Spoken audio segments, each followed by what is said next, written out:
বিশ্বকাপ ফাইনালে ওঠার আনন্দ উদযাপনের ফাঁকে সাদা একটা কাপড় তুলে কি যেন দেখাতে থাকেন Lisandro Martinez, Lo Celso, Giuliano সিমিওনেরা। তাতে লেখা ছিল লাস মালভিনাস সন আর্জেন্টিনাস, অর্থাৎ মালভিনাস বা ফকল্যান্ড আর্জেন্টিনার। এই সেলিব্রেশন নতুন করে মনে করিয়ে দিয়েছে 1982 সালের ফকল্যান্ড যুদ্ধের কথা। দক্ষিণ আটলান্টিক মহাসাগরের এই দ্বীপপুঞ্জের মালিকানা নিয়ে বিরোধের জেরে রক্তক্ষয়ী এক যুদ্ধে নেমেছিল আর্জেন্টিনা ও ইংল্যান্ড। সে যুদ্ধে ব্রিটিশরা জয়ী হলেও এখনও ফকল্যান্ডকে নিজেদের বলে দাবি করে আর্জেন্টিনিয়ানরা। ফুটবল বিশ্বকাপের মঞ্চে মেসিদের এমন সেলিব্রেশন সে ঐতিহাসিক বিরোধেরই প্রতীক।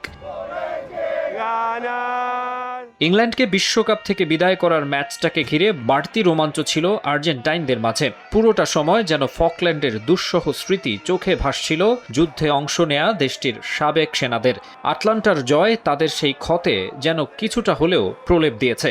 বিশ্বকাপ দেখুন বায়োস্কোপ প্লাসে, সব নেটওয়ার্কে, সব ডিভাইসে।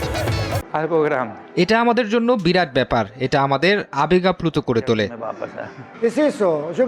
তাদের মাঝে বোঝাপড়া খুব ভালো। এরকম একটা দলকে হারানো খুব কঠিন। তারা খুবই প্রতিভাবান। আমি এই দলটাকে ভালোবাসি। শুধু এবারই নয়, এর আগেও বিশ্বকাপের মঞ্চে আর্জেন্টিনা ইংল্যান্ড ম্যাচ ঘিরে শিরোনামে থেকেছে ফকল্যান্ড যুদ্ধ। আকাশী সাদারা ইংলিশদের হারালে উদযাপনেও সে বিষয়টা তুলে ধরার চেষ্টা করে। তবে ওয়ার্ল্ড কাপ গেমে এমন রাজনৈতিক বার্তা সংবলিত ব্যানার প্রদর্শন করায় ফিফার শাস্তির ঝুঁকিও রয়েছে। ফুটবলের নিয়ন্ত্রক সংস্থার নিয়ম বলছে, ম্যাচ চলাকালীন বা স্টেডিয়ামের ভেতরে কোনো রাজনৈতিক বা বিদ্বেষমূলক স্লোগান ও প্রতীক দেখানো সম্পূর্ণ নিষিদ্ধ।